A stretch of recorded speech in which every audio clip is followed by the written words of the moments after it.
The Untouchable True School Sports Empire proudly presents something the boxing games are missing. Hey, what's going on? It's your boy BT, and I came here to talk some boxing with the thousands of True School Sports subscribers. Happy Thanksgiving.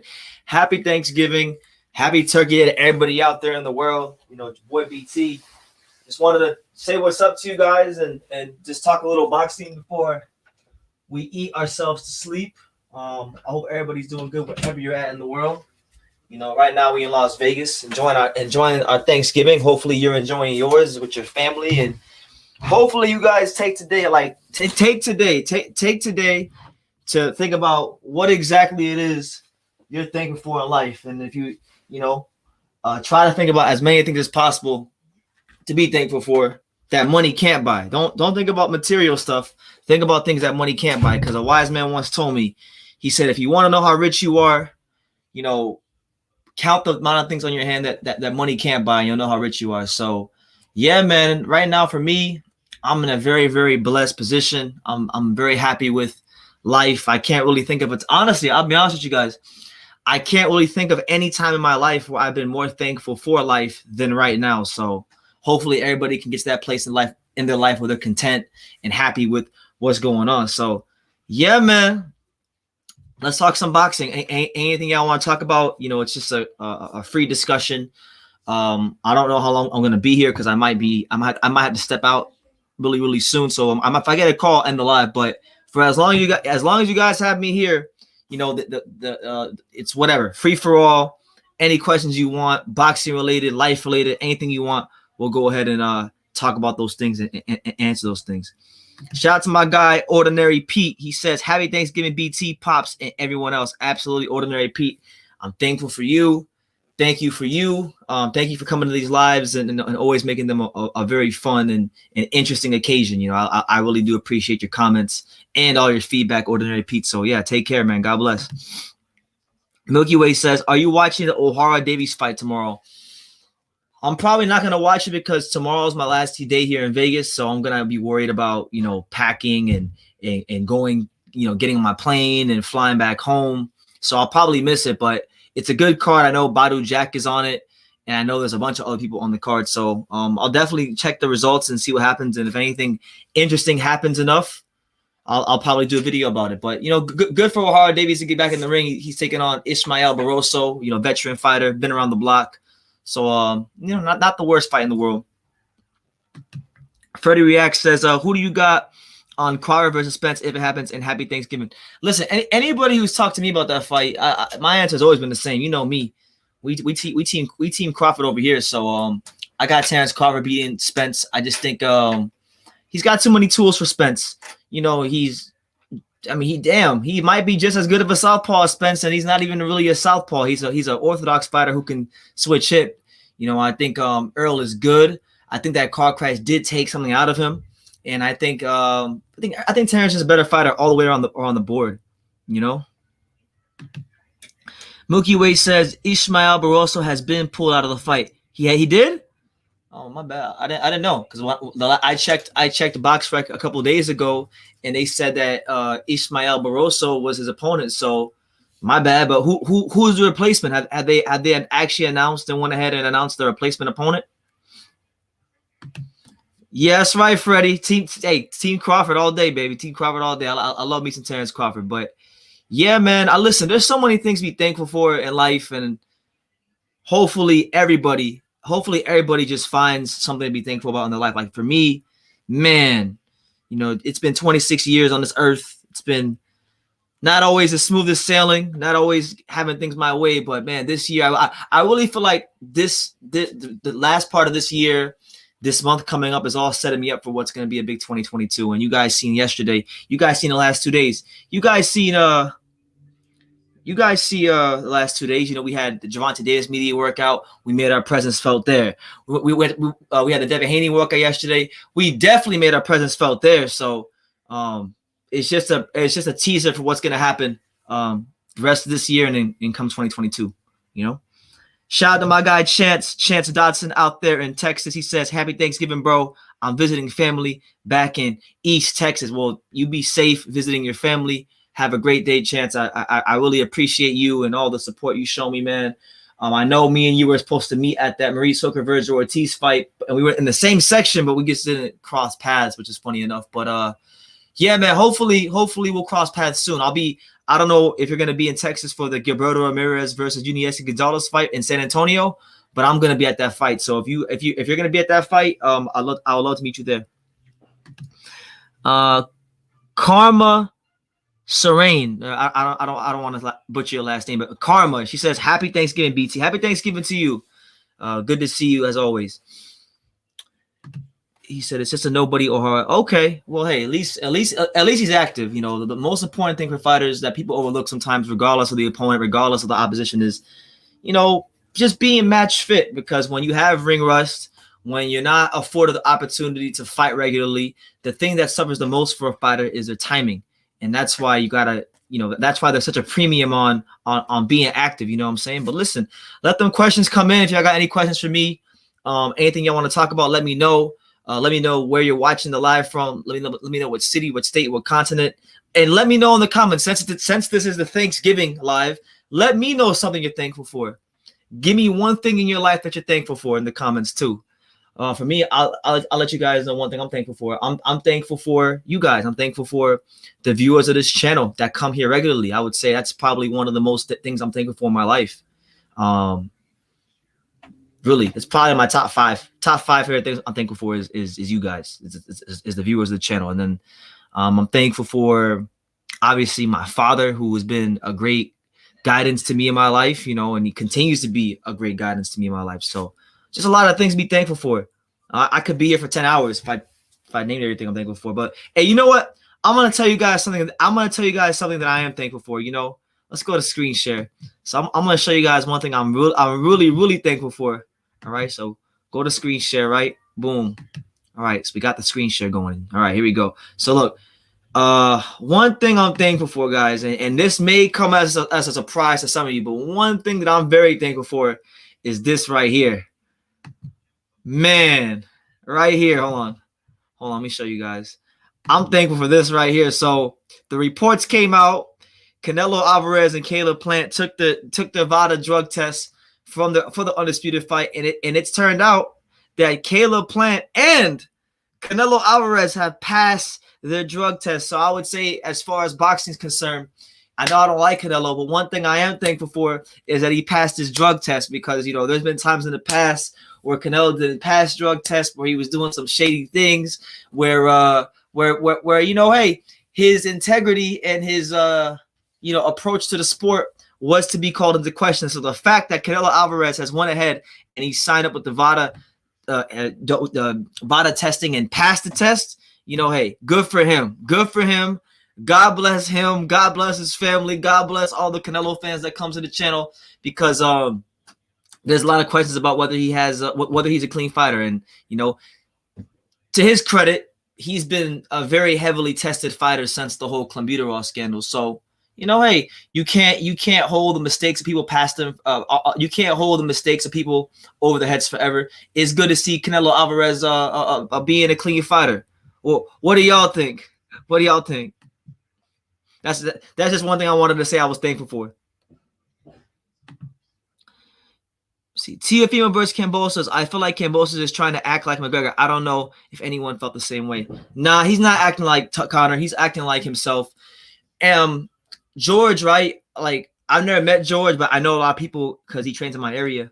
And a lot of people I know who've sparred him, who spend time with him in the gym. A lot of people who spend time with him in the gym say that the way he is in this Teofimo build up, the confident, outspoken, you know, person he is, that's who he is all the time. He's just like a really, really confident person. And that's who he's always been. So I don't think he's trying to act like anybody. I think George is being himself. Hopefully, for George's sake, George better have something to keep Teo off of him. Because my question is this: when Teo hits him with that first big shot, will George Kambosos make the conscious decision to step back, retreat, or will he hold his ground and make it a war? Will he be like Leonidas from 300? Will it be Sparta in New York City? That's what I want to know, and I'm getting very excited about this fight because, you know, I want an answer to that question, and we're gonna get it soon, come Saturday night. Milky Way says, were you satisfied when O'Hara Davies quit against Josh Taylor? No, I wasn't. I thought O'Hara Davies let himself down in a major way that fight. You know, O'Hara was a guy that had a lot of hype as a prospect. He showed a little bit of promise as a prospect, and then he fought Josh Taylor and got absolutely exposed. But you know, we can't be unfair to him. We got to stop being unfair to these fighters, even if we don't like them. Like, he has proven himself since that fight. Like, I know he hasn't proven himself at the world level, but they put him in the Golden Contract tournament. He won the Golden Contract tournament, and he beat some good fighters. He beat Logan Yoon, who was undefeated. He beat Tyrone McKenna. He beat some good fighters to win the tournament. So, you know, fair play to him. Hopefully, he wins this fight and he can continue to progress up the rankings. You know what I'm saying? But I'm going to tell you guys this. The fight that boxing fans got to be talking about, it's not Kambosos versus Lopez. It's not no Tank Davis versus Isaac Cruz. It's not Devin Haney versus Jojo Diaz. It's not none of them fights, all right? The fight that people got to be looking out for is, what is it, January or February or December? December 31st, all right? December the 31st. It's been finalized. Unification fight in Tokyo, Japan. Kazuda Ioka, Japan's first 4-division world champion, is taking on Jerwin Akaas, and Jerwin Akaas is the defining fight of his career. Big fight, legacy fight, big for the super flyweight division. We're going to have a unified champion, and this will get us closer to having an undisputed champion, because like when Cholatito fights Estrada, that will be for 2 of the belts when they fight for the 3rd time, and then this fight for 2 of the belts. So maybe the winner of this fight can fight the winner of Cholatito versus Estrada 3, and then we're gonna have an undisputed champion in my opinion. Boxing's most stacked weight class, you know.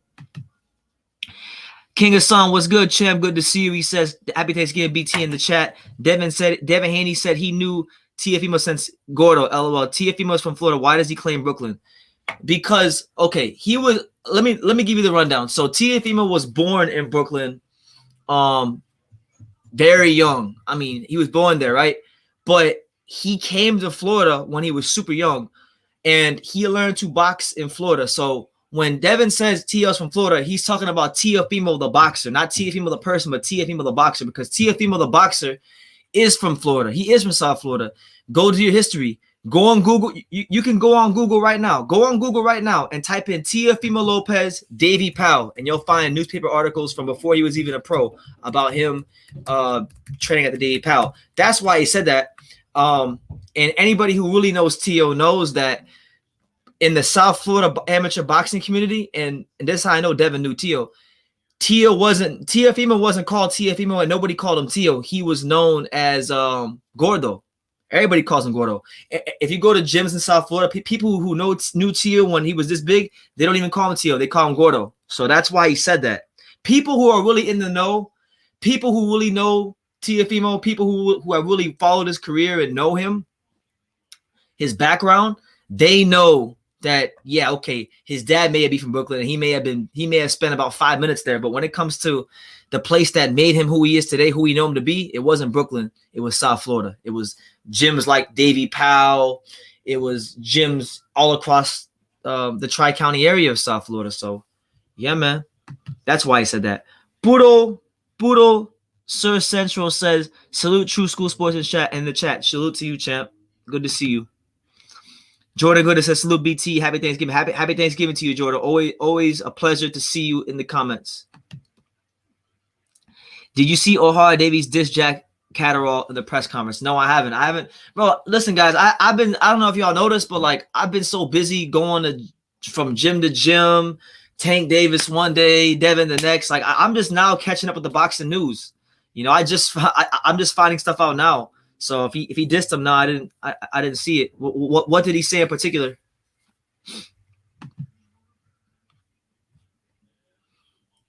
What's everybody gonna be eating today? What's everybody eating today, man? What's on the agenda? I'm hoping today I get some pumpkin pie. I'm a big pumpkin pie guy. Love me some pumpkin pie. You know, shout out to everybody back home in South Florida. I'll be home soon, not for a long time, but a good time. You see, Andre says Teofimo will win via devastation. George Kambosos is gonna pay for all this talk. Ooh, I believe so. I believe he will. I don't think this fight's going past 7 rounds. I think whoever wins this fight, and I think it will be Teo, but whoever wins this fight, whether it's Teo or George, I think this fight is not going past 7 rounds. I don't see it. Like I really don't see it at all. Dave Martinez says tamales. Okay, tamales, man. Enjoy them. Enjoy them. You know, it's crazy. I keep forgetting that this weekend we also got Figueroa versus Fulton, right? We got Stephen Fulton versus Brandon Figueroa. So that's a big fight as well. OD said Jack has been mandatory for 5 years and he hasn't done nothing after the O'Hara Davies fight. Ooh, O'Hara Davies, he coming with that 45 straight off the hip, letting you guys know that hey, Jack Catterall got to get his shit together. Hey, maybe they can make that fight happen soon. Let me see. Once Teo gets his timing down, it's a wrap. He's too talented. Yeah, you know, I don't know if you saw the Matchroom Boxing video, but like they were talking about Matchroom Boxing did a thing where they followed Teofimo around for the entire day, right? And while they followed him around, basically what they did was just ask him questions the whole day. And there's a part in there where Teofimo's dad tells Teo to throw some sort of punch, and he's like, "Yeah, throw the same punch on the bag that you threw in the William Silva fight." And then Teo went on to give this breakdown about how George Kambosos is this front foot dominant fighter. So I already feel like Teo kind of has him figured out. We'll see how quickly he figures him out when the lights come on and he's actually in the ring. But the way he was talking, it sounds like he knows every tendency. He sounds like he knows everything. Happy Thanksgiving, BT. I just ate full of food and wine. Absolutely. Happy Thanksgiving, Kevin. In fact, we appreciate you. We appreciate all the comments and the support over the year, man. I really do appreciate you. Hopefully you enjoyed your meal. And yeah, man, food and wine, not a bad combination. He said Fulton Figueroa, good fight. You know, good fight for the 122-pound weight class. A fight that is going to determine who's number one. And I think whoever wins this fight is going to have a great claim to being on the pound list. You know, Figueroa just stopped Luis Neti his last fight. If he could beat Fulton, that's a big feather in his cap. Fulton's beat like 7 undefeated fighters or 6 undefeated fighters. He beat my boy. He beat Angelo Leo. So, you know, big implications at 122. If Teofimo wasn't fighting this week, all right, if Teofimo wasn't fighting this week, I would absolutely be a lot more gassed for that fight. But because Teofimo's fighting this week, I'm just zoned in on that fight. I know Figueroa and Fulton is probably more important because of the fact that it's a unification fight. But, man, Teofimo Lopez is Teofimo Lopez. Canelo will beat Usyk at 190 for the undisputed heavyweight title. Man, no comment on that. It's Thanksgiving. I'm in a good mood. I got so many things to be thankful for. You know, man, 2022 is gonna be one of the best years of my life. I have no doubt about it. So no disrespectful comments about Canelo today. In fact, shout out to Canelo for passing a VADA drug test. Some people didn't think he could do that, so I give him credit. My main man, Sebastian, the technician, Santana. Everybody say hello to Sebastian. He's an upcoming amateur fighter in South Florida, training out of Flacco's community gym. Shout out to him. Shout out. He said, happy Thanksgiving to you, bro. I appreciate you. I appreciate your dedication to the sport, Sebastian, because I seen you before you even had an amateur fight. I see you from the beginning, and now when I go on Instagram and I see the pictures you post with, and you cut up like a bag of dope. Look, you know, you look really in shape. It's kind of inspiring. It's like, man, BT, you know, you gotta start getting consistent like Sebastian. Sebastian's over here showing you how it's done. You know, so hey, we appreciate you, champ. Salute to True School Sports in the chat. Happy Thanksgiving. Teo gonna be too much for Kambosos to handle. I don't see this fight going 12. Teo with 6. Let's go. I like Figueroa's sister. Well, I listen. I think any heterosexual male likes Brandon Figueroa's sister. Just calling a spade. But as far as the Teo Kambosos fight, I got Teo winning that fight within 7. I think it gets stopped inside of 7 rounds. I think Teo is just too much for him. I really do. But George is a very determined fighter. He's undefeated, so Teo is going to have to teach him how to lose, and that might take him a couple extra rounds. Did you see Tommy Fury, his dad, and Jake Paul go at it at the press conference? I didn't get a chance to watch it. The only clip that I've seen from the press conference is when Tyson Fury was going back and forth with Jake Paul, and Jake Paul said that he makes more money than Tyson Fury. That's the only thing I've seen. I'm not, to be honest, guys. Like, I like Jake Paul, I respect him, but after Evander Holyfield got knocked out in this exhibition against Vitor Belfort, I'm like, okay, BT, you can't be covering these exhibitions no more. It's not good. Like, let other people do that, but I don't want to be part of it. So this isn't an exhibition per se because he's fighting an actual fighter, but I mean, it's not. It's barely a step up above, an exhibition. Tommy Fury is not that good. Just being honest. Like, I hate to shit on fighters, but if you've watched Tommy Fury fight, you know what I'm saying is true. Jake Paul, if he beats him, might be the best one on his resume. Just being honest. Like, I'm not trying to be disrespectful. All respect to Tommy Fury. I hope he comes well and does good in his career, but I don't see it. I don't see what the fuss is about with Tommy Fury. I don't see what all the hooting and hollering is about with Tommy Fury. He's just Tyson Fury's brother. Troy Graham, what's good, champ? He says, "Bless up, sir. Where's your dad? I'm ready to talk food." He's back home in South Florida. I'll be seeing him this weekend, Troy. When I'm live for the Lopez Kambosos fight, I'll be live with him. So if you come by and you see him, you can definitely talk some food with him because I know you guys talk a lot of food. Christian, my boy out there in South Florida, he said, "Well, salute to BT. What do you think of the WBC? What do you think the WBC will decide with Andrade's petition to unify with Charlo?" It's a hell of a question. I don't know. I would like to think that the WBC will do their job because Demetrius Andrade and Eddie Hearn in this scenario are only operating within their rules. So if they don't do what's right, then it means they're sending a bad message that their rules don't matter and that they'll bend them and break them for anybody, which we know the WBC does, but it's not good for that to happen again, So my thing is this: I think the WBC will enforce the fight, but I think Charlo will I think Charlo will vacate. I think Charlo's going to vacate the belt. That's what I think. If the WBC actually does what I think they're going to do, I think Charlo will vacate the belt before he fights Andrade. And listen, if he decides to fight Andrade, all respect to him, but I don't think Charlo wants any smoke at all. I like Tio a lot, but I really hope we get undisputed at 135. He got us saying he would fight Haney after Kambosos, but now I hear he wants to go to 140.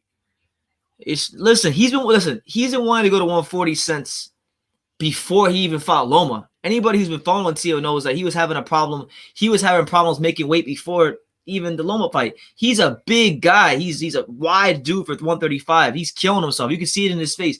He's killing himself.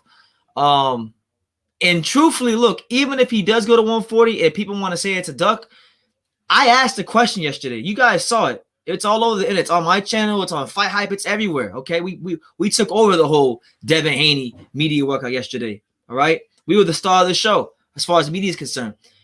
I asked Devin himself, if you want to fight with JoJo, will you petition to fight Teofimo next? Now, people seem like they don't know what I'm talking about when I say petition because they say, "Oh, well, Devin's the real champion. Devin's the real champion." Well, no.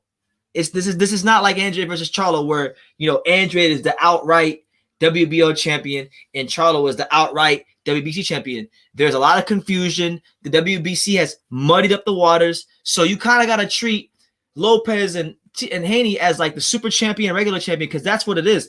The franchise belt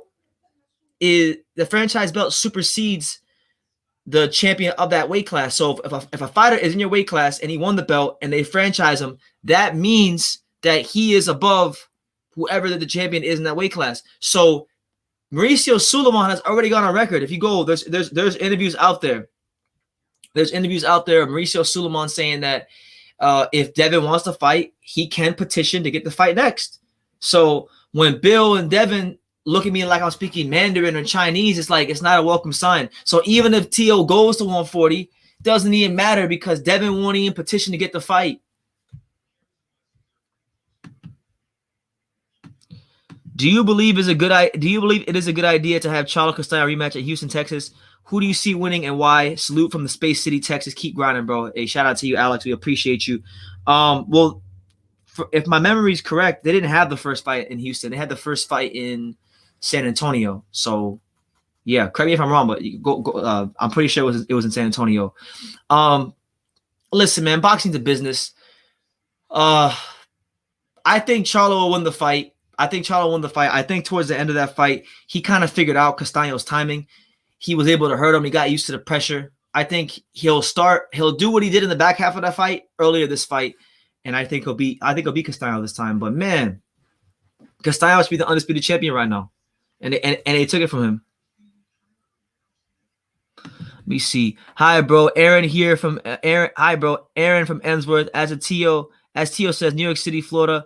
I like Kambosos. He's a nice check puncher or counter puncher, and he has a sweet liver banger.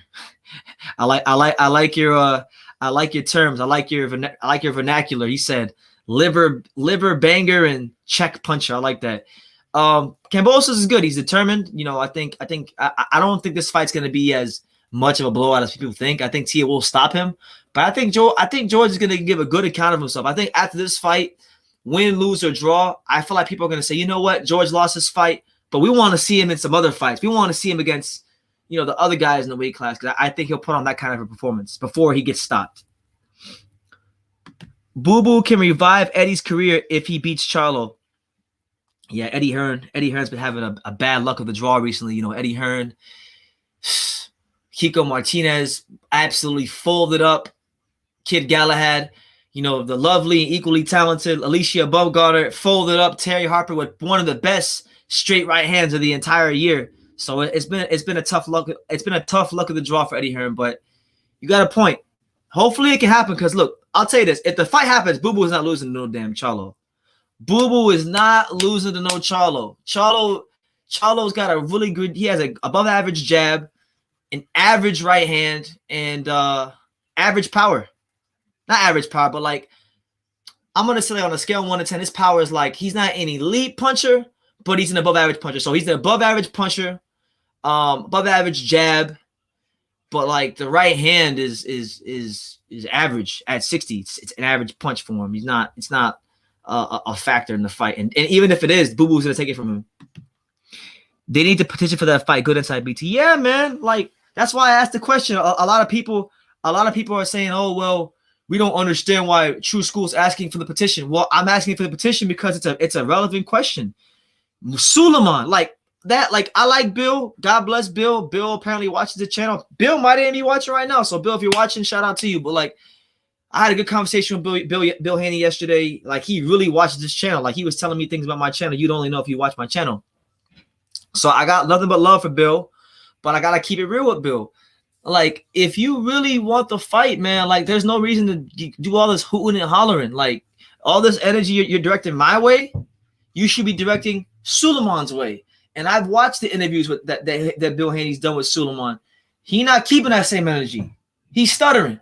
Like, come on, man. Chad Stevens, what's good? What's good, champ? How you doing?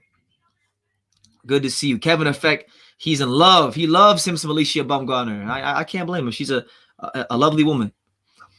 After seeing T.O. Devin and take it person, who's the fastest, hardest, and biggest puncher? Is different on TV than in real life? That's a great question, man. See, you asking real questions. You trying to get that world-class insight. I'll tell you this. I didn't get a chance to watch Devin train too much yesterday because when he was hitting the pads, I was interviewing Mickey Bay, but I did catch him a little bit, so I can talk a little bit about that. I would say the guy that hits the hardest of the three, from what I can tell being in the gym, is hands down Gervonta Davis. Oh my God, bro! I was standing like 5 feet from the bag when he was ripping hooks and uppercuts and power jabs. It's a different sound. Like, I've been in enough boxing gyms to know that, you know, when dudes punch the bag, when a guy can punch, it just makes a different sound. And Tank's power is the real deal. I know he's fighting these like smaller guys, but like, let there be no confusion. Let there be no mistakes, ifs, ands, or buts. That motherfucker can punch. So I would say he hits the hardest. I would say T.O. is definitely the most athletic. He moves. He's the most agile. He's the most athletic of the bunch. And then I would say Devin, in terms of his punches are the sharpest. They get from point A to point B the quickest. So Gervonta hits the hardest. Teo is the most agile fighter, like athletically, and I think Devin is the sharpest puncher. Not the hardest puncher, but I'm saying his punches get from point A to point B the fastest, from what I could see. What do you think, King Hassan? BT, the problem is that the WBC doesn't have the leverage to force Teo to fight Haney. What do you mean by that? The franchise can't be you're right. And that's the thing. That's why I hate the franchise belt for all weight classes, because it muddies up the waters. It prevents fights from happening. It prevents just a lot of things. It's here to cause confusion. And I think the next time I see Mauricio Sulaiman, I'm just gonna ask him, man. I'm gonna ask Mauricio Sulaiman on this. Can we just get rid of the franchise belt, because it's not good for boxing? Like, I'm gonna ask him in plain English, like the same way I asked Devin in plain English about the petition. I'm gonna ask Mauricio next time I see him. Can we just get rid of this damn franchise belt, because you're causing a lot of confusion. It's not good for fighters. It's not good for fans, and it's bad for the sport. That somebody got to ask him that question. Can we consider, can we repent for our sins and get rid of the franchise belt? That's what I want to know. Can we repent? Did you see Eddie Hearn argue with Boo Boo Andrade's mom? I did. Not a good look. Not a good look on the part of Eddie Hearn. I mean, listen, we know you like Canelo. We know you made good money. We know this, that, and the third. But, man, you don't promote him. Stop defending him. Like, he's not your fighter. He's a guy that used you for a couple fights, got what he needed, and left. Right? Come on, Eddie. Like, we need to do that, man. You know what? We over here talking about all these petitions in boxing, right? I think we need to start a petition here on True School Sports to get rid of the WBC franchise belt. What do you guys think? Should I start a petition to get rid of the WBC franchise belt? Maybe we can get like 10,000 signatures. I think there's got to be at least 10,000 boxing fans out there that are very upset and that want to get rid of this petition. Oh, this franchise bullshit, because it's what's the point of it? When it first got announced, it sounded stupid, and the more time has went on, and the more we've had a chance to see how it actually works, it's even more stupid. BT, do a video about the exchange between Andrade's mom and Eddie Hearn. Psh, you know what? I'll make a note of that right now, champ. Give me 1 second. Let me make a note of that, because I got a lot of videos I got to do. There's a never-ending amount of videos that we have to do here on True School Sports. It never ends. It never ends. Okay. Andrade, mom, and Eddie Hearn. And then we'll put in highlights, put start petition to abolish WBC franchise belt. All right, so we gonna make it happen, man. 2022 is the year of no excuses and no dishonor. You know what I'm saying? Boxing gotta do better. But I appreciate everybody here. Make sure y'all smash that like button, hit the subscribe button if you happen to be new. If you're not, then hey, enjoy the show. Super chat, you feel that too, all that good stuff. Yeah, start a petition. We're gonna do it, Christian. We're gonna do it. Que se ora the franchise, but you no sabe. You no sabe, champ. I don't know.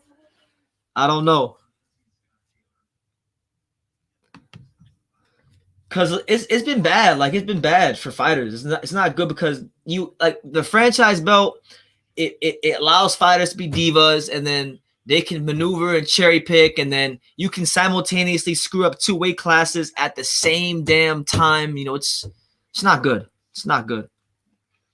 As a Boo Boo Andrade supporter, I'd rather see Andrade versus GGG Murata winner next. Listen, for me, I'm to a point with Andrade where I don't give a damn who it is, as just so long as it's a big name and it's credible and he can prove his skills against a premium opponent. That's all I care about.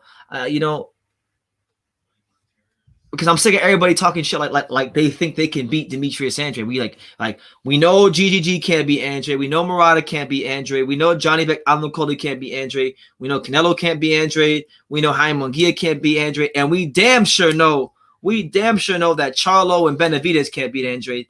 So, whoever it is, I don't care, because he's not losing. He's not losing to anybody. Happy Thanksgiving, sending love from Ireland. Absolutely. Happy Thanksgiving to you, champ. God bless you out there in Ireland. Shout out to the Irish. Shout out to Jason Quigley and Luke Keeler and all the Irish warriors. Dennis Hogan. That always show heart, courage, grit, and determination to make these fights happen. They don't duck and dodge. That's why I respect the Irish. Victor Torres. I don't know what they put in your turkey. I don't know what kind of drugs they slid in your turkey, but it's not happening, champ. It's not happening. He not beating Andrade. BT, do you really think Charlo will drop his belt if he's forced to unify? It would be a horrible look. Charlo's reputation will never come back from it. Bro, Charlo don't listen. These guys, you don't care. You think this guy cares about being great? When has Charlo ever cared about being great at 160? Look at his whole run at 160. He fought Hugo Centeno. He fought Hogan, who was a 54-pounder. He fought Brandon Adams. He fought Derevyanchenko. But, like, come on, man. Charlo don't want no smoke. I truthfully think he will drop the belt. I don't believe he'll fight Andrade. LMAO facts. As long as it's a big fight, you're right. Bill Haney yesterday reminded me of Andrade situation. How? No way. How? Devin's in prime position to make the fight, and he has an opponent that would actually fight him. And Teo, these guys don't want to fight Andrade. When did you hear Canelo say, "Hey, I want to fight him"? He said he's horrible. He said he's boring. He said he fights to nobody. He said he's disrespectful, but he never said he could beat him or I'll fight him. So I don't see it as the same thing. But hey, to each his own. Who do you think win, Charlo or Eubank? That's a pick 'em fight. If Charlo don't stop, I'll favor Charlo because I think he's a better boxer. But if Charlo doesn't stop Eubank within 7 rounds, Eubank has shown in his career that he gets better in the back half of fights. And I could see Eubank pouring it on late and taking Charlo to some deep, dark, uncomfortable places he's not prepared to go to. So I'll go with Charlo by decision. But that's a fight that I would love to see at some point. Tank hits the hardest. Devin should be the fastest out of the 3. I think Teo and Tank are equally athletic, but Teo's just a little bit more, though. But who's the biggest body-wise? Oh, it's not even close. Teo's freaking got these big, broad shoulders. I mean, he got them damn cinder blocks. He looks like when God was creating Teofimo Lopez in the womb, it's like almost like God was just sculpting him in the lab to look like this chiseled Adonis. I mean, he's big. He's a big dude. And I've seen Teofimo Lopez a couple times when he's not in camp, and I don't know how the hell he makes 35. That's why I'm saying, like, I know he's killing himself to make that weight. You know what I'm saying? Like, it's not no easy weight to make. Rico Ransom says, happy Thanksgiving to you and Pops, bro. Happy Thanksgiving to you, Rico. Thank you for coming to the lives. Thank you for all that you do here on the channel. I appreciate you, champ. R.I.P. to Quigley's jaw. Yeah, speedy recovery goes out to my main man, Jason Quigley. He got pieced up badly. Benavidez couldn't stop Kyron Davis. He's not stopping Andrew. Man, Benavidez is basic. And the minute that Samson Lukowicz decides to take the training wheels off and let him fight like a real killer, oh my God, I can't wait. I'm salivating over that day. Like, not to say that Dave Benavidez isn't a good fighter or that he can't fight, but man, like, we go through this once every live. The hype is getting absolutely outrageous. Just absolutely outrageous. Oh, his hoodie. There you go. Okay, yeah, he did say that. He says Bill Haney's hoodie said, they say everything but let's fight. Yeah, that was a good hoodie. Shout out to him. And yeah, shout out to Champ Cypher for coining that phrase. Bob will not make that fight with Haney. Well, we don't know because, for one, they won't sign the petition to become mandatory and put their part in to try to make the fight happen. Then, like, force Bob's hand. Kyron Davis would give Andrade a good fight. Kyron Davis would get freaking splattered, and he would get turned into the black Jason Quigley. Kyron Davis would have a snowball's chance in hell against Demetrius Andrade. Stop the cap. This ain't Anthony Durrell. This ain't freaking, what's his name? Benavidez. This is Boo Boo. This is Demetrius Andrade. Eddie should feed Andrade to Eubank. Andrade is 33 and never fought anyone. Everyone gets fights, but Andrade's victim mentality. It's not a victim mentality. It's a fact. It's not victim mentality. And you're saying he's never fought anybody. Do you know anything about boxing, Muller? You know anything about boxing? Do it. I'm not even gonna get into the resume. I'm gonna put out the video from the. I screen recorded the other night when I was live. I actually broke down his entire resume and Canelo's resume. It's a whole hour long. I'll put that out when that video comes out. Watch that video. Talk about he hasn't fought nobody. And listen, anybody who says that Demetrius Andrade hasn't fought anybody, they're not watching boxing, or they don't know what they think they know about the sport of boxing. I'm gonna say it like that. You act like Andrade is a killer. He is. If he's not a killer, he's got to be something, because Canelo don't want to fight him. Charlo don't want to fight him. Munguia don't want to fight him despite being number 1 for 2 years. I mean, what?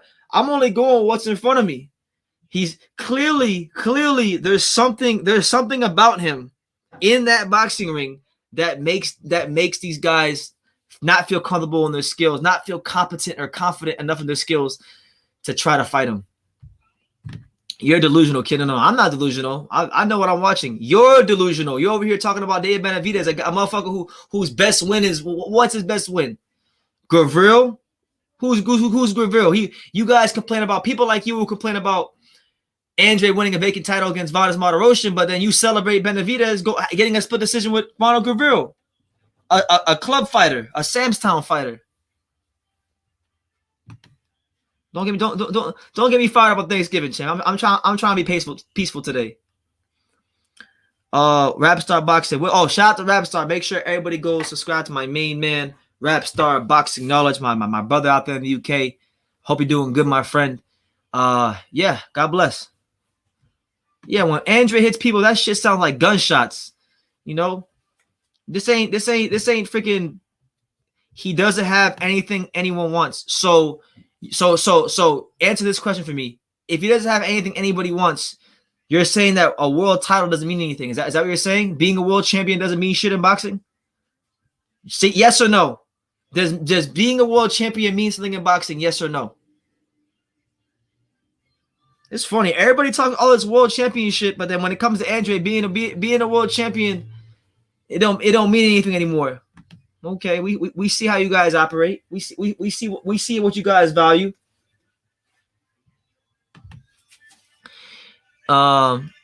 You funny BT. You told Devin you got a portion of the belt, and Devin said, "I ain't got no portion. I got the whole motherfucking thing." And then Bill Haney goes crazy. And once you said, "I'm from South Florida," oh yeah, because so I told Devin the whole thing about, I said you got a portion of the belt. All right, you got a portion of the belt, right? Devin's like, I ain't got no portion. I got the whole motherfucking belt. And then Bill Haney's like standing right next to me. Like he's standing right next to me. He's like, that's some bull. He's like, that's some bullshit, man. Hey man, where are you from, man? Where are you from? That's some bullshit. And I looked him dead in his eye. I looked at Bill Haney dead in his eye. I said, I'm from South Florida. And then Devin was like, oh, he's Tio's from Florida, so that's why he likes him. I said, and then I played stupid for a second. I told Devin, I said, but I thought Tio was from New York. And he was like, he ain't from New York. It was fun. I had a lot of fun. Andre Styles like Rubik's Cube, these fighters, they just can't figure it out. So because they're too stupid to figure it out and don't know anything, because these fighters don't have the boxing IQ, the skills, the confidence, or the self-belief to fight him, they just say he's boring and he hasn't fought anybody. Okay, he hasn't fought anybody. Then treat him like Avni Yildirim. Treat him like you treated Dennis Hogan. Treat him like you treated Gary Spike O'Sullivan. Let Charlo fight Andre. Well, hey, I don't know if you heard the news, Victor, but that's what they're trying to do. That's what they're trying to do. Eddie Hearn went to WBC and he petitioned for Andrade to become mandatory challenger for the belt so the fight can happen. So I agree with you. But then once he beats Charlo's protected ass, I don't want to hear from people like you saying Charlo was nobody, because Charlo's an undefeated champion with a better record than Andrade. He's 32-0. Andrade is 31-0. And he beat the great Sergey Derevchenko, who everybody wants to gas up. T20 says, what up? What's good, T20? Good to see you, champ, as always. In my opinion, if you win a vacant belt, you can't be a real champion unless you beat a number 1 ranked fighter. Yeah, you beat a number 1 ranked fighter, or you beat a guy that's, at least in the top 3. Ken says, happy Thanksgiving to BT in the chat. Happy Thanksgiving to you, Ken. God bless you and your entire family. Thank you for being here. Do you still think Tank is out here ducking? No, there's no thinking. He's clearly avoiding the top guys. I like Tank. I had a pleasure talking to him. He's a great guy, but like, man, like Leonard Ellerbe.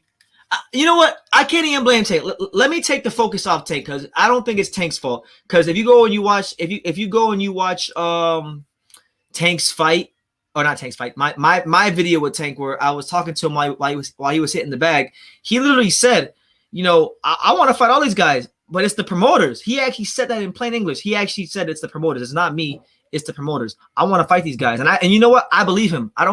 I don't think Gervonta Davis being from Baltimore, punching how he can punch and having the talent he has, I don't see him being a guy that will duck the top guys. I really think it's Mayweather and Leonard Ellerbe just sticking to a blueprint of trying to market Tank to the casual fan. That's what I think. But everybody's got their own opinion. Yeah, I heard about that petition. That's good. Yeah, absolutely. It's good. It's good for the middleweight division. You know, Charlo and Andrade, I think, need each other. So you know, make that happen. Let's not dilly-dally around and you know, make these fights happen for boxing. It'd be good for the sport. Like Charlo got a lot to prove to people out there. Andrade got a lot to put people out there. Whoever wins the fight, you know, their stock goes up. They get closer to getting those big fights, like with Canelo and Golovkin and them guys. That's good to hear. That's good to hear, Victor. At least you're sensible. So yeah, definitely give him some credit if he beats Charlo. What do you think about Tank? What round do you think Tank knocks out Isaac Cruz? I don't think it goes past 6. And I'm right there with you, champ. Isaac Cruz is gonna be there to be hit. He's gonna be loading up on every shot with that angry scowl on his face. I think Gervonta Davis gets him out of there in the 5th round. We'll go with 5. We'll go with 5 rounds. I think Tank is the best out of all of them. I would love to see him knock out Queen Ryan Garcia. Yeah, Ryan Garcia. That's the biggest fight. That's one of the biggest fights in boxing in this country, in America, because Ryan Garcia is a known commodity amongst casual fans. Tank Davis is a known commodity amongst casual fans. It's really a fight that should happen sooner rather than later. You know? You know, by the way, I want to give a shout out to Bob Santos, the manager of Mario Barrios, who I met here in Vegas recently, a good guy. I had a chance to meet Bob and his kids, good people at the Salas Boxing Academy. It's been a great trip, man, and Vegas is becoming like one of my homes away from home. Vegas and Dallas, Texas, like it's my 2 homes away from South Florida. Great places to be, great people in boxing, and I hope you guys have been enjoying the content. Hey, Sue Sam, what's good, champ? How you living? He says, what up, BT? Happy Thanksgiving. Happy Thanksgiving, man. Everybody in the comments, everybody in the comments, let me know something you're thankful for in boxing or in life. Brandon Lentz, shout out to him. He says, happy Thanksgiving, yo, BT, and to the real star of the channel, the illustrious Pops. Yeah, you'll never get a argument from that with me. My father is a star. Forget the channel. My father's a star anywhere he goes. If he's on the channel, he's a star. If he walks into any room, he's a star. He's just a great guy. Ryan would be so good if he just pushed himself. He did break his hand and had anxiety. Yeah, he had anxiety, but man, like, I think Ryan got like this is I'm not coming from a place of hate. I'm coming from a place of love. Ryan Garcia. If I could talk to Ryan Garcia, the biggest advice I would give to him is to get the fuck up off of social media, because clearly he has a hyper addiction to social media, and clearly it affects how he thinks about himself, and it gets him off track. And you know what, boxing is a very tough game. Boxing is a very tough business to operate in. So that within itself is enough to drive someone crazy. But if you're someone who can't deal with criticism on social media from millions upon millions of people, then please get off. If it's for your betterment, get off. Have someone run it for you. Ryan Garcia got money. He don't gotta be on social media like that. Tank told the reporter, it's the promoters, it's their egos. Come on now. Tank's from Baltimore. Tank told Rolly, it's fun to throw bullets, but how you gonna defend yourself when them bullets come back? And then Tank said, they asked Tank, they said, you saw Rolly at the Mayweather gym. What did you say to him? He's like, yeah, I saw him at the Mayweather gym. I saw him sitting on the couch. I told him he a bum ass fighter. He ain't saying not one word. He was like, shout out to Mayweather Promotions for this pay-per-view. I like Tank. Yeah, listen, I don't think it's Tank at all. I think Tank's a real fighter. I think Tank's a dog. I think Tank, listen, if Tank could fight like Jamal James at welterweight or something like that, I think he would fight Jamal James or like a welterweight, Keith Thurman or something like that at welterweight. But I think it's Ellaby. I think it's Floyd. I think it's them guys. I think they got a plan. They got a perceived blueprint of how they want to build him into a star, because one thing you guys got to understand, it's one thing to be a great fighter. It's another thing to be an attraction and a ticket seller, okay? Teofimo Lopez, Teofimo Lopez is a great fighter, but he's not an attraction and he's not a ticket seller. That's why he's fighting at the theater and not at the Garden, So Mayweather Promotions is trying to make him into a ticket seller before they put him in those big fights, attraction before they put him in those big fights. Now, is it the right thing to do? Is it the best thing for the hardcore boxing fans? Not really. We're going to get pissed off, but boxing's a business. They're playing the game as a business, and you can't fault them for that. Now, if Tank Davis loses a fight, God forbid he loses a fight before those big fights, then they're going to look at the whole Mayweather Promotions is going to look like a bunch of ass clowns for protecting him. See, after I sent that stuff on IG yesterday, I emailed Suleiman if the petition can come from the champion of another sanctioning body, or does it have to be from another WBC champion, and he hasn't got a response yet. Okay, well, let me know how that goes, Brandon. Are you paying $75 to watch Tank versus Cruz? Hell no. $75? We're not doing that. I mean, if worse comes to worse, that fight's what, December 5th? Man, who knows? You never know with me. You might catch my ass out in LA. Wait, Johnny, do you need a vaccine to go to that fight? Oh, yeah. Okay, never mind. You ain't gonna catch me in LA. You need a COVID test within like 3 days. So right. That's a pain in the ass. I don't even know where to get COVID tested now. You can get a COVID test like Walmart. Yeah, you need one like at least 72 hours. Pretty much a day before the event. I'm thankful for everyone and everything in my life. Absolutely, King Hassan. Keep that attitude. That's I couldn't say it any better. Jesus asked, did Bill Haney know about you? Of course. I'm the untouchable. Listen, you can't say you watch the YouTube boxing community, and you can't even say you operate in boxing for real if you don't know BT. Straight up. If you don't know me, you're not really involved in boxing. Bill Haney knows about me because I actually interviewed Bill Haney in January of 2020 in person at the Demetrius Andre Luke Keeler fight. So he been knowing about me. But I'll tell you this, after me and him went back and forth yesterday, I was very surprised. We talked, he pulled me aside and we talked for like 10 minutes, 10, 15 minutes, just about boxing, life stuff. And to my surprise, he knew a lot about my channel. Like he knew about Pops. He knew about the video when I quit YouTube, when I was about to leave. He knew about stuff that I said in my lives. Like it was crazy. So he's really a viewer of the channel. Johnny over here with the Devin Haney shirt. Hey man, hey brother, when you gonna tell the motherfucking truth about Devin Haney? Tell the truth, tell the motherfucking truth about Devin Haney. Devin Haney got the most money, he got the most bitches, he's the youngest boss in the game. If Teofimo want to fight with Devin, you're gonna sit down and talk like bosses. It's my Bill Haney impression. Ronnie Dio says, happy Thanksgiving to all my friends across the pond. Absolutely. Happy Thanksgiving to you, God. I mean, I know you're probably not American, but still, we're thankful for you, Ronnie. Who's your favorite basketball player ever? Not an active fighter, though. Who's your favorite basketball player ever? Tim Duncan. Nah, Kemba Walker. My favorite basketball player is Kemba Walker. Anybody who knows me knows that my favorite basketball player is Kemba Walker because Kemba, believe it or not, so like you guys, for those of you who really know me, you may know that I used to cover the NBA before I covered boxing.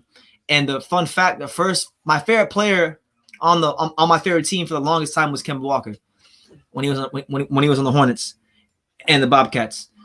And did the first interview I ever did on camera with anybody ever was Kemba Walker. So sentimental value, you know, and he's a great player. I seen that video. I love his story. You know, when he came into the league, he couldn't really shoot that well. And then he became one of the best three-point shooting guards in the NBA and became a 4-time All-Star. So I just love seeing this progression and his approach to the game. Let me see. You should have asked him a question about H Money. Yeah, a lot of I actually went and back and I rewatched the replay of what happened with me and Bill on Fight Hype, and a lot of people were saying, yeah, you should ask about H Money. Man, H Money. Mr. Boxeo. If you had a media pass for Tank versus Pitbull, would you be there? Why not? I mean, if I had to take the stupid vaccine, yeah, I'd be there.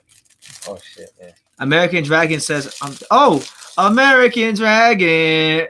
Is this Hyro? This is definitely Hyro because he said Kazuda Alcus TV. You're the only person who says that. What you know about that show, Hyro? American Dragon. Remember that show, Johnny? Mm-hmm. His skills are getting faster. We're Grandpa Master. That shit was tough. Disney Channel, you talking about 2 a.m. Disney Channel, American Dragon? Shit went hard. So let me get back to the question because I didn't answer properly. Who's your favorite basketball player ever? Not an active fighter, though. I said fighter. A fighter? My favorite fighter ever, even that's a rhetorical question. You know who my favorite fighter is. Hey, man, tell the truth. You know who my favorite fighter is. Chocolatito, Romo Gonzalez, the real TBE. And look, you guys know that I ride and die for Romo Gonzalez. So like when he gets his next fight announced, we in there. We in there, as my boy Marco Esposito would say, we in there like swimwear. What's going on, Johnny? You enjoying that cookie? Yeah. Are you thankful for them oatmeal cookies I showed you? Yeah. They hit different on Thanksgiving. They do it. Is there any more? There is. Let me get one.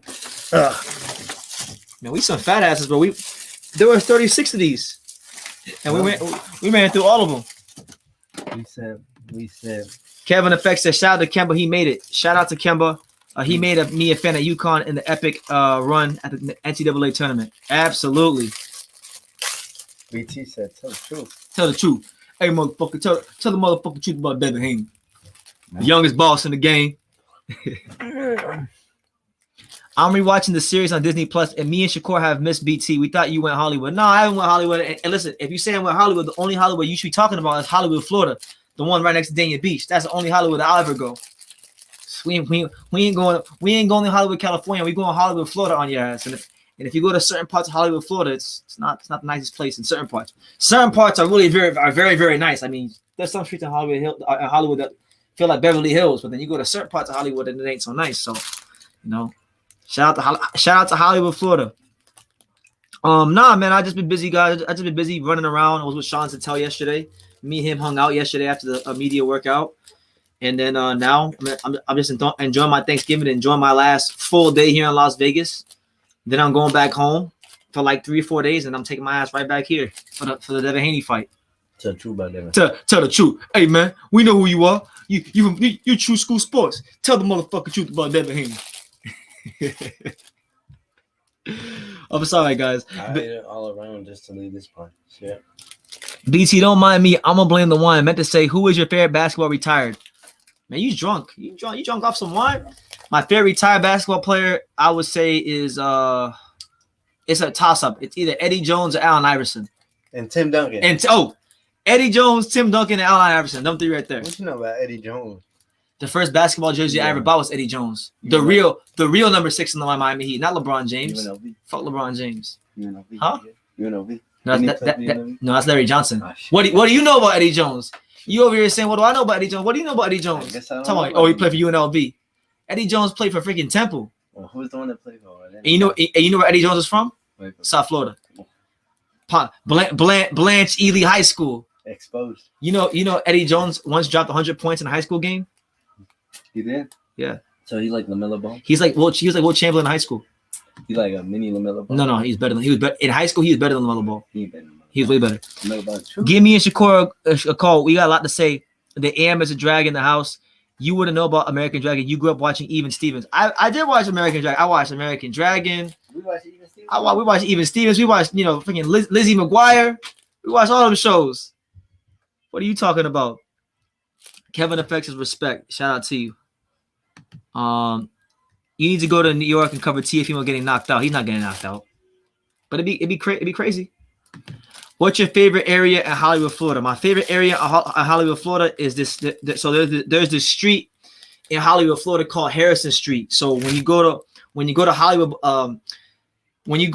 there's a place called Young Circle. Young Circle is it's in downtown Hollywood. It has like all the restaurants and high-rise apartments and all that stuff. So when you go around Young Circle and then you kind of go straight on the opposite side, there's a street called Harrison Street, and it's like the Beverly Hills, but it's nicer. The Beverly Hills of South Florida. You drive down Harrison Street, and then it leads you right to Hollywood Beach. It's beautiful. I go down there on my scooter all the time. It's very relaxing.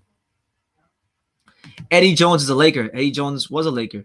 Eddie Jones, he was a Hornet too, though. I like him for his time he spent with the Hornets, my team, and the Heat, obviously. A vast majority of fans seem to hate LeBron. I've never liked LeBron. I didn't like LeBron at all. Like his first, I immediately started to dislike LeBron when they robbed Carmelo Anthony for Rookie of the Year. Eddie Jones was a GOAT at Temple. Listen, only the real ones know. Only the real ones know about just how ridiculously good Eddie Jones was in college and high school and even in his pro career. He was a pretty good player in the pros. Three-time All-Star, All-NBA third team once, and I think All-NBA defense. Great player. One of my favorites. A South Florida legend.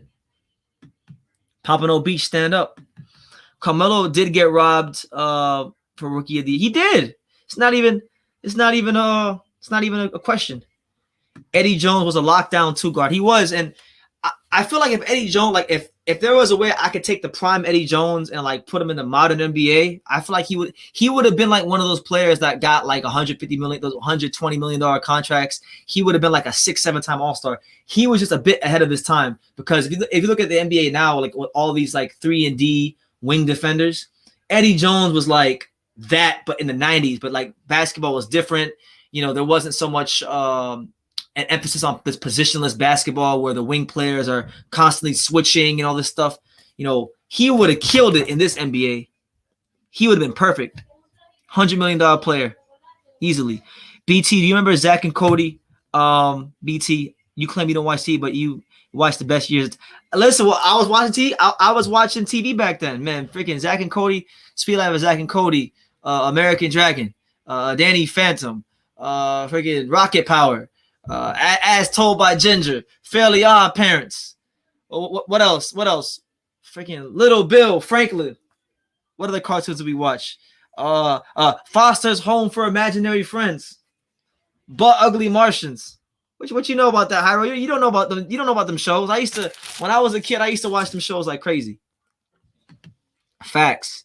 Eddie Jones was greater than Pippen. Well, I think I think under better circumstances, he could have had a greater career than Pippen. I think he was more talented than Pippen, but Pippen had the better career. Arthur. Freaking Doug. What y'all know about Doug? What other shows that we got? Doug, Arthur. Man, y'all don't even know. H Money, Mr. Boxell. Yeah. Shout out to H Money. I was on there last night. Me and H Money was cooking last night. We were talking about Teofimo Lopez. We had a great time. Make sure you guys go subscribe to H Money. Support him. Real guy, down to earth. Gives a good platform to everybody who wants to go talk boxing. He's someone y'all want to definitely tap in with. BT the GOAT. I got all my channels back. Let's go. Hey, H Money. You got so many channels now. You can start a H Money freaking boxing network. The H Money Boxing Network. 3 channels going live at once.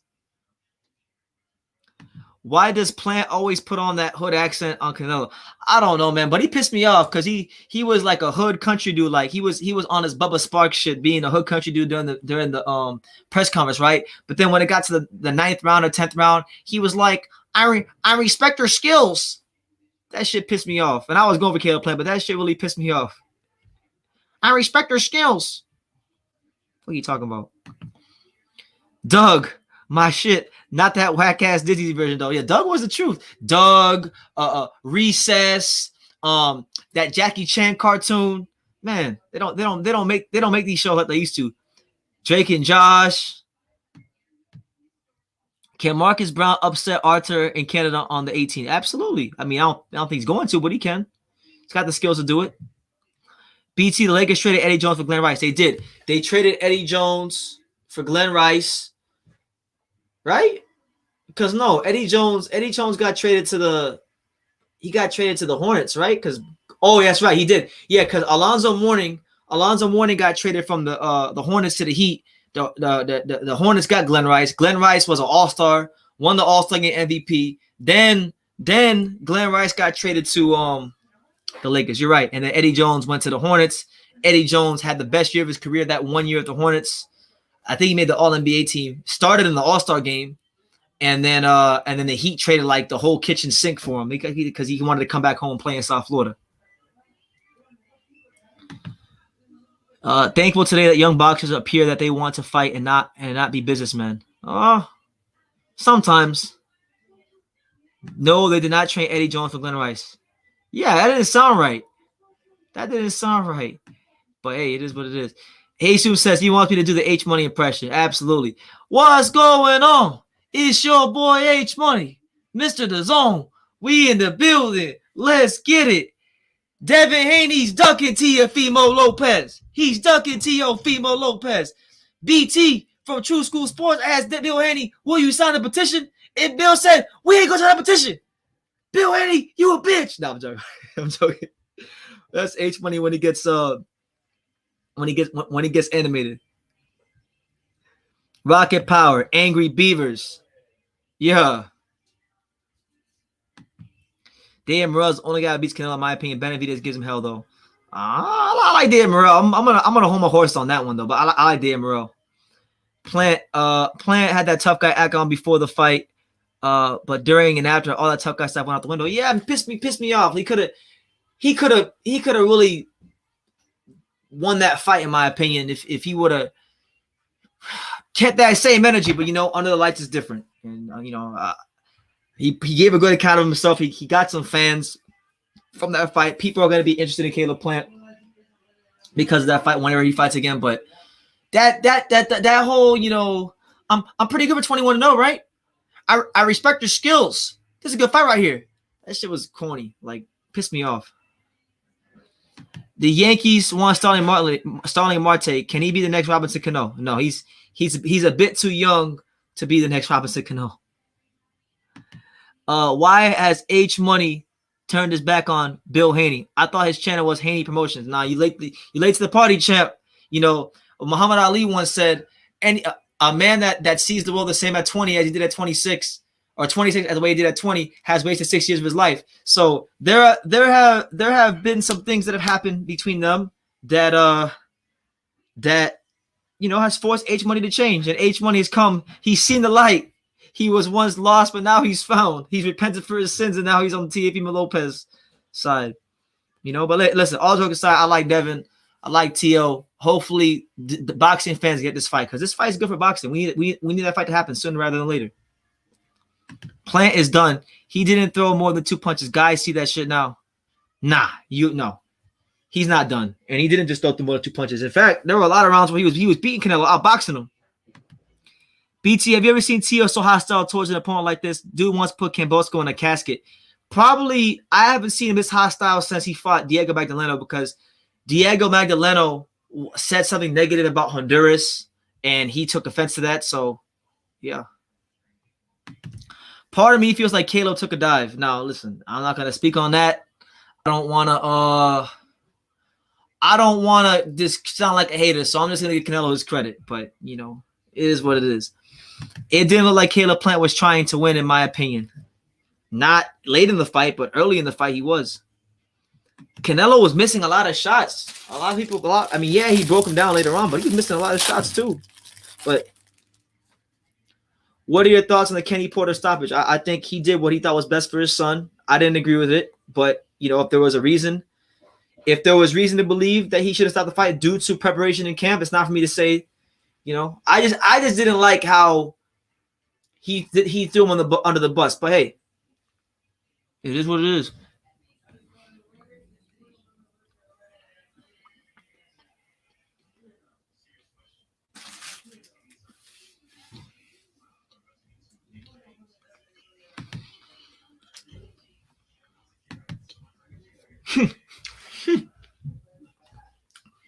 He did say that. He said y'all suck at soccer, which is true. Honduras is trash at soccer. But hey, Teofimo Lopez used it as motivation and delivered one of the best knockouts we've ever seen. So whatever you got to do to motivate yourself, go ahead and do it. But he telling the truth. The Honduras is caca in soccer. All respect to the country Honduras. I love Honduras. I got friends from Honduras. I used to date a chick from Honduras. But man, like, bro, freaking Honduras is horrible at soccer. BT, watch Hannah Montana because the center reminds me of South Florida. Oh, God. No, absolutely not. Shout out to Bruce. BT, do an impression of Dave Benavidez calling Charlo a bit. Oh, my God. He'd be like, yeah, you know, I want to put all these guys. I want to get the fans the exciting fights they want to see.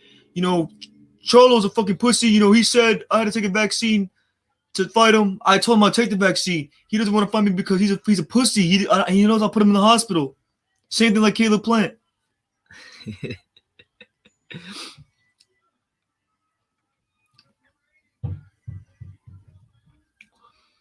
I want to prove H Money he right size 4'5" bouncing. That's how he talks, man. Dave Benavidez. I'm gonna do a video one day. Like, I'm not gonna be on camera, but it's gonna be a picture of Bob Arum and Dave Benavidez, and it's gonna say breaking news. Dave Benavidez signed to Top Rank, and it's just gonna be me imitating Bob Arum signing Dave Benavidez. Like, Bob Arum's gonna be like, "We got a great announcement today. David Benavidez is one of the top Mexican-American stars in boxing. And we need a big Mexican-American pay-per-view star. So I present to you David Benavidez." Yeah, you know, thanks, Bob. I appreciate signing with your company. I really respect you. You know, you're a legend in the game as a promoter. But I'm going to be brief.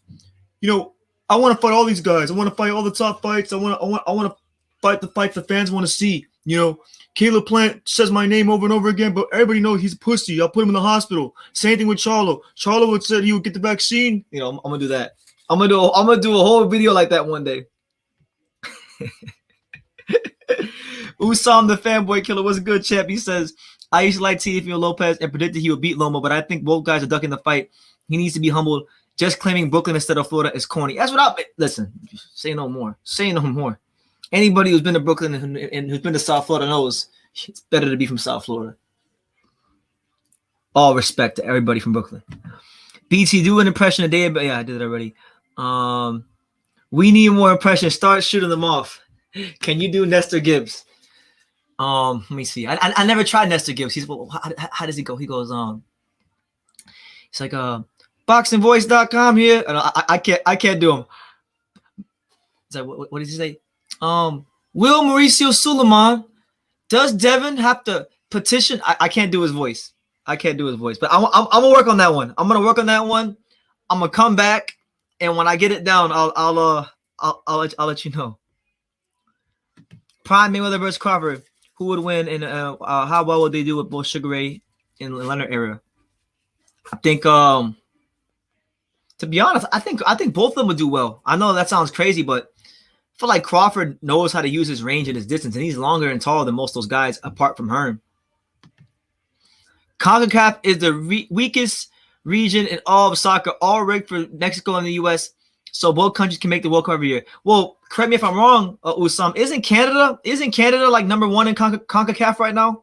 Because last time I checked, I think Canada won the day after the USA played Mexico. Canada won their match, and they actually went top of the table. So stop spreading these false narratives. Stop trying to hate on the USA. The USA is coming. We win the World Cup, and when the USA wins the World Cup, it's called soccer now. We're not calling it football no more. When the USA wins the World Cup, the whole world got to start calling this shit soccer. Yeah, Christian Pulisic. he said, do Brian Custer. He's like, David Benavidez, what would this fight mean for your leg? Like, I'll be doing these interviews and he takes these long dramatic pauses. He'd be like, he's like, David, tell the people, if you beat Caleb Plant, what would that mean for your legacy? That's how he sounds. Yeah, Mexico is sorry as hell at soccer right now. They're trash. Man, I don't want, like, they've been getting pieced up by USA all year. They need a whole overhaul. Can you do Apu from The Simpsons? No, I can't do Apu from The Simpsons. That's out of my range. People acting surprised to see TOC and talking as much trash. They must have missed the Lomachenko buildup. Yeah. Did y'all miss when he said he's like, Lomachenko? He does Lomachenko. He does all this training with the lasers and the holding his breath on the water for 5 minutes. That shit's not gonna help him. What's gonna help him when he gets popped in his fucking mouth by my son? My son, bro. I love T.O. Senior. People can hate on T.O. Senior, but if there were more dads like T.O. Senior in the world, that supported their sons, the world would be a better place. I mean, for the kids.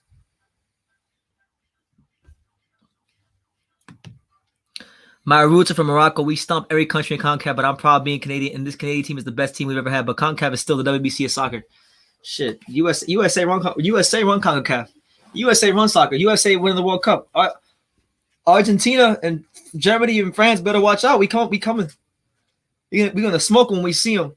Why? Because Americans are delusional, and we believe we're the best at everything, even when we are. So sometimes our delusional ways help us, and it's gonna help us.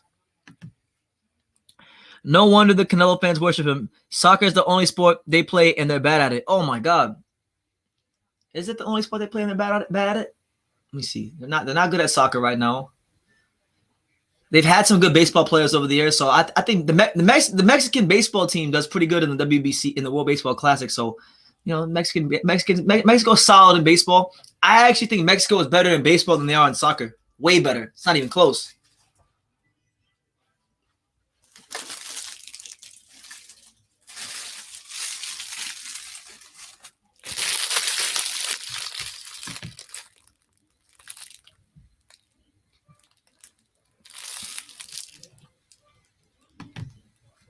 Super J. Cole, yeah. Mexico is the best at boxing right now. Says who? Why? Because you have one fighter, Canelo. Man, USA is in one of the weakest periods of boxing it's ever had. And from 122 all the way to 168, apart from 140, because that's ran by Josh Taylor, from 122 all the way to 168, excluding 140, America runs boxing. That's damn near half the weight classes in boxing.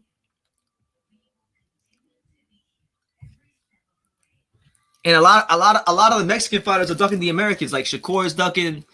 Not Shakur. Oscar Valdez is ducking Shakur. Canelo is ducking Andrade. Munguia is ducking Andrade. Shit. Canelo is ducking the Mexicans. Yeah. America will always run boxing, including 140. Regis would have won if they fought in America. That's probably true. Even at 140, like, okay, Josh Taylor's the man, but he had to beat all the Americans to become the man. So that's why Josh Taylor's legit. We can't question we can't question how legit Josh Taylor is because he beat all the Americans. And look, they say Mexicans run boxing, right? But think about it. Canelo Alvarez is Mexican, but where does he live and where does he train? Where does he get his sparring from? And what kind of fighters? What kind of fighters is Canelo sparring to get ready for these fights? The Americans. Tyson Fury is the best heavyweight in the world. He had Ben Davis in his corner the first fight, a British trainer. He almost got knocked out. What did he do? He had to hire the American, Sugar Hill Stewart, and then he started winning. So, stop hating. I know it's popular to hate America, but we don't do that here on this channel. USA, stars and stripes. We stars and stripes till the casket drops around here. You know, respect to fighters from everywhere, but proud American. Pops fought for those that know and for those that don't know. Pops fought for this country for 6 years in Saudi Arabia, shooting at people, going hard in the trenches. I think Cuba runs boxing. It's just that they're a poor country. They run Olympic boxing. They're good at that. They're very good in the pros, but you know, hey, but that's why if you notice, even the Cuban fighters had to fecht, they're the most patriotic fighters in boxing. Lara calls himself the American dream. Freaking Ugas talks about being an American all the time. But yeah, as far as the Cuban amateur scene, they've always done their thing. Look at history. BT, I have a newfound respect for your boy Boo Boo. I hope he smokes Charlo. Me too. And I'm glad you came. I'm glad that you know, we're on the same page, because Jamal Charlo is the most overrated champion in boxing. He don't want no smoke with anybody. We'll see if he wants to smoke with Andrade when this fight comes. Andy Cruz, hell of a fighter, you know, dominating Olympics, dominating the AIBA World Championships. Harold says, BT, I watched some footage on Tanaka. I changed my opinion. What footage did you watch? You know, why are you saying that? Because you a Kosai Tanaka hater. Everyone in the mother knows that Kosai Tanaka is the truth.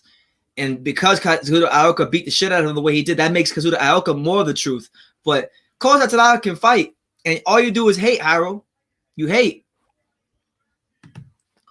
Nordic Warrior, what's good, champ? God bless you. And I know you're not from America, but happy Thanksgiving. You know, we're thankful for you. We're thankful for the content you put out. You know, speaking the truth. The Cuban school of boxing is top notch. Sweet science. It's the sweet science in its purest form. I got a lot of respect for the Cuban fighters, the Cuban trainers, all that stuff. Did you watch the 2-minute sparring footage between Inoue and Tanaka? No. They got sparring footage? Shit, let's go check that out now. Hold on, I'm gonna watch that now. I know they sparred, and I got really excited when I saw the picture, but I didn't know there was footage. Those are like two of my favorite fighters, Kosai Tanaka and what's his name? Inoue. I want to see that right now. I'm gonna watch that shit right now while I'm talking to you. Oh my god. Oh, it's from a year ago. I never seen it. Is that who we spawned in this clip? It's from a year ago. I don't know. Someone dropped the link. I don't know if the video that I found is the sparring footage of these two, but I found the video on Uncle T Boxing. Let me see.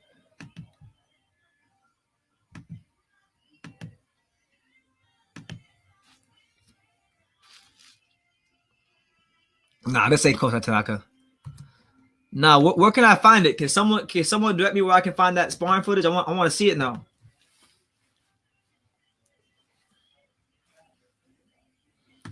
I was disappointed because BT told me to watch Tanaka and he looked like a deer in the headlights. Yeah, he did, but he ran into an absolute determined buzzsaw, a guy that was not going to lose on that night, you know, a guy that didn't think he could lose and fought like he couldn't lose that night. It happens. There's no shame in losing to a guy like Kazuda Ioka. Tanaka already did before he fought Ioka. As I've told you many times, Hyro, Tanaka's done unprecedented things in the sport of boxing. BT Canelo speaks more English than what he talks because his wife speaks fluent English. I don't know. Is that a question you're asking me? I don't know. Does she? Fernanda, whatever her name is. I don't know. I think he's speaking more English because he wants to make more money. It's bringing more life to his fights. It's getting people more interested in who he is as a fighter. Dundada, what's good, champ? How you living? You all right? With Porter retiring, I don't know what you're saying. I saw your interview with the Haney's. Good-ish. Yeah, 704, Joe. We getting it how we live. I got a video dropping on the channel in about 20 minutes. In about 19 minutes, I got a video on the channel dropping in 20 minutes. It's going to be the clip.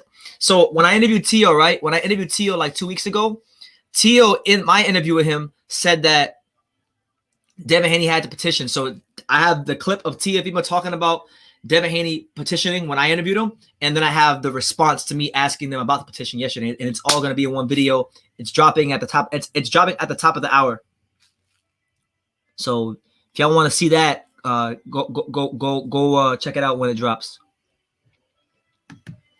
Bill Haney was funny as hell yesterday. I love Bill. With Porter retiring, Boots moves up and puts more pressure on Bud and Spence. Oof, that's welcome news. We need Boots Ennis to get a big fight sooner rather than later. So, Porter retiring, it's congratulations on a great career, but in a way it's welcome news because it opens the door up more for guys like Boots and Virgil and these guys to get their opportunity. It took me 3 channels to realize that he isn't that bad. I come to the conclusion because he wasn't appreciated in America. It awakened me. If it was an American, that person would be on pound for pound. Yes, Hyro, and because I understand this, when they fought, I had him on my pound for pound list because he was doing things that we haven't seen since like Lomachenko turned pro. He was the fastest Japanese fighter to win a world title. Tied Lomachenko's record for the fastest amount of time to become a 3-division champion. And then everybody he's fought, even right now to this very day, everybody he's fought has a winning record. He's never fought anybody with more losses than wins, which is very rare. A lot of guys can't say that, this deep into a career. Boo Boo can force Benavidez at 168 and become mandatory for the WBC if he wins, but it seems Boo Boo doesn't want the smoke. Negative. Boo Boo's trying to max out. First of all, you're wrong because unlike Haney, Boo Boo doesn't have any willing opponents. First of all, we don't even know if Benavidez will fight Boo Boo. We know Benavidez will say he'll fight Boo Boo, but like Benavidez won't even fight Caleb Plant. This is the same Benavidez whose manager last year and Samson Lukowicz said just last year that he needed more time when Caleb Plant called him out for the fight after Caleb Plant just beat Vincent Feigeboots. And this is before Canelo was at 168. So I don't even think Benavidez hasn't fought anybody. You're putting the onus on Boo Boo. Who the fuck has Benavidez fought? Who has he fought to be talking about him as if he's his killer? He's going to go to 68 at some point, but it's not going to be now. Right now, his only leverage he has when he negotiates is the fact that he has a belt, and he's having a hard time getting fights with the belt. So even if he were to become mandatory, who's to say that just because he's mandatory, he get the fight? I mean, you're entitled to your opinion. I think he'll fight Benavidez. It's an easy fight for him. It's one of the easiest fights out there for him. He ducked Nagatani, but nobody really knows he's pretty tall for any of those weight classes. Plus, Tanaka don't speak English, so I can't handle him. He doesn't. But you know what? I'm glad you saw the light, Hyro. Shout out to my guy, Kentaro Jury. Watch out for him. He's like 3-0. Exactly. Benavidez is the boogeyman, but he didn't want the Caleb eggplant fight. He didn't. He didn't want no smoke. None. He may have done the Bill Haney, he may have done the Bill Haney and puffed his chest out and raised his voice and acted like he wanted the fight. But when push came to shove, his manager won't even let him fight Caleb Plant. The talented Mr. Rangel says, much respect for holding your own against Papa Haney. Keep up the great work. Absolutely. Listen, I don't know if y'all probably can't really see it in the interview, but man, it wasn't just, I wasn't just going against Bill Haney in there. Like as he's yelling at me, you got Devin to my left, who's all mad and stuff. We're not mad, but he didn't like what I said. Then you got Bill going off. Then you got Church behind him saying a bunch of things. And you got the whole posse. So it was really like me versus like 5 or 6 people. And like I say, I'll be a one-man crusade. It could be me against the world. I'll never fold. I guess the impression of him left a really bad taste, but at least he made it clear he got no business in 118. Kazuda Ioka, man, he really impressed me. Yeah, that's more of that fight shouldn't be a knock on Tanaka. It should be all about Ioka and how great he is. That you should look at that Ioka fight against Tanaka and say, you know what? Kazuda Ioka's creme de la creme. He's the truth. And that's why if you watch my video, I said, man, I know who Ioka is, but like I overlooked him, and he's really proven himself to be of extra quality tonight, of higher quality than I thought, How do you think Andrade would have performed against Brian Castano at 154? I think he would have beat him. Easy. Castano is a good 54-pounder, but 54-pound Andrade was a different beast to one that's now. I mean, he's good now, but man, 54-pound Andrade, he was throwing combinations. He was a sharper puncher. He was bigger for the weight class. I think he would have beat him like 117, 111 UD, something like that. The whole Haney team was hostile. They were, but look, I'm cool. I'm cool as Ice Cube, man. Nothing can phase me. Especially now with the confidence that I'm getting, like from going to these media scrums, and then with the mental breakdown I had last week, it put a lot of things into perspective. So like I believe it or not, I've actually gotten a lot of confidence from having a mental breakdown at the Crawford Porter weigh-in to like other stuff going on in my life. You know, just I'm as confident as ever. Like nothing can phase me. What do you say to guys that what do you guys say to guys that don't give credit to smaller guys and say that they can do more, but because they can take more punishment, unlike the heavyweights? I think people who don't give the fighters in the small weight classes credit are pieces of shit. Honestly, there's no way, there's no other way I can say that. People who don't give credit to fighters at super flyweight, bantamweight, flyweight, light flyweight, these weight classes, you guys are pieces of shit, bro, because these are the only weight classes where fighters are actually fighting each other, where the best are constantly fighting the best. I mean, you look at the super flyweight division, right? You got Cholatito and Gaio who are going to fight for a third time. They've already put on 2 classic fights. Rungvisai is going to fight Quadras a second time when they fight next. Quadras has fought Gaio Estrada twice in 2 really great fights. Quadras has fought Cholatito. Gaio has fought Rungvisai twice. They want to do a third fight. Like these are the only weight classes. These are the only weight classes where things happen, where for the best truly fight the best, where people actually get what they bitch and complain about at 135, 147 heavyweight. But then people have the audacity to say, "Oh well, you know these guys ain't fighting nobody," and you want to disrespect these guys. So when promoters see boxing fans discrediting the smaller weight classes, they say, well, okay, well, why make the best fight the best when people don't even appreciate the best fighting the best? So, you know, Tank Davis, fight 122 pounders, fight 118 pounders. Who cares? You know? King of Solomon says, BT, you're from Dania. Where is that from? Is that from Broward County? Pompano, Florida. The Florida rap scene is big. Y'all got Dragon Ball Z type of hair, gold chains and fronts. Yeah, okay. So Dania, where I'm from in Dania, it's like you mentioned Pompano. Dania is like maybe 10, 15 minutes from Pompano, same county. Dania Beach is literally the neighboring city of Hollywood. Fort Lauderdale is also right there. Kodak Black had a song, and one of his artists, Psycho Bob, one of Kodak Black's artists is actually from Dania, Psycho Bob, and he actually mentioned Dania in one of their songs. So, you know, Dania Beach, stand up. Broward County, fun fact, Dania Beach was once the tomato capital of the entire world, and it was the first city in all Broward County. So, you know, shout out to my home. How far are you from St. Petersburg? I lived there when I was a kid. I'm far. I mean, I'm like, Dang is here way down south, and St. Petersburg is like way out west. I'm a couple hours away. 3 hours, like 2-3 hours away. You know? But yeah, no, like all them dudes that look like Kodak Black. I mean, I got friends that look like Kodak Black. I got, you know, homies that I hang out with. I got friends back home that I hang out with. They got golds in the mouth. They got the Dragon Ball Z hair, tattoos up and down the arms, looking hood as fuck. I mean, I grew up around that. So when I see Kodak Black and I see him showcasing that culture to the world, like that's what I grew up around. BT, Bob Arum wants Taylor versus Crawford. How much does he have to pay for Crawford and his services?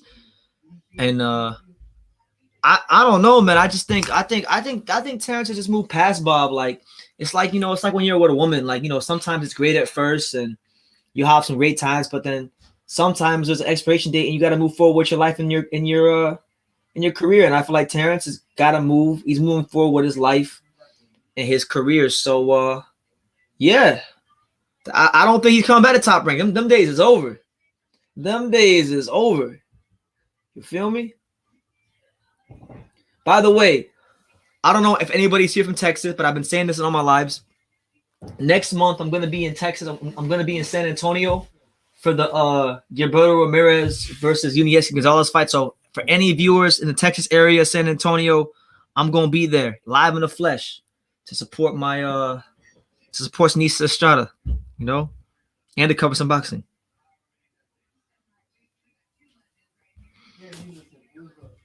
What's a more competitive fight?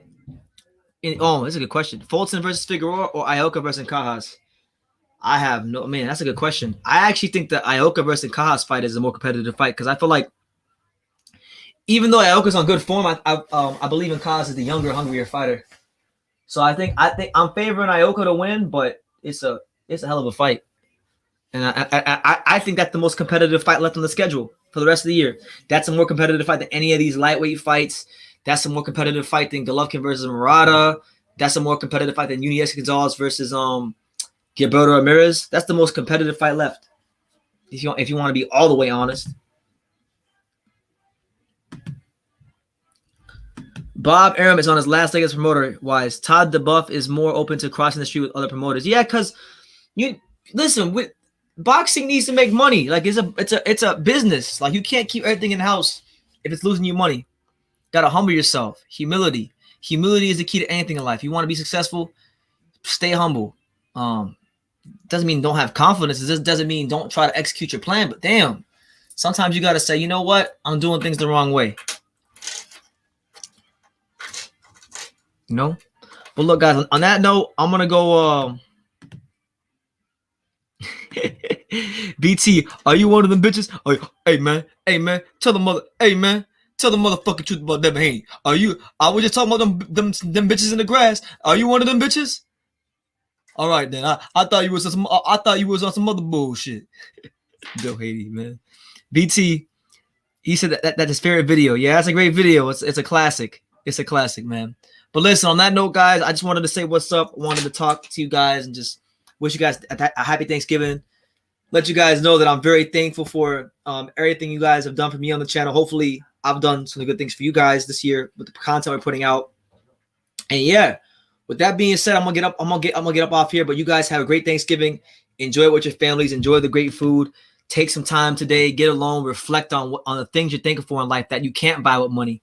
And yeah, we'll see you guys next time. The next time I go live, the next time you guys see me live, I'll probably be back home in South Florida. So I'll see you guys probably for the Teofimo Lopez George Kambosos live fight reaction next. Be on the lookout for that.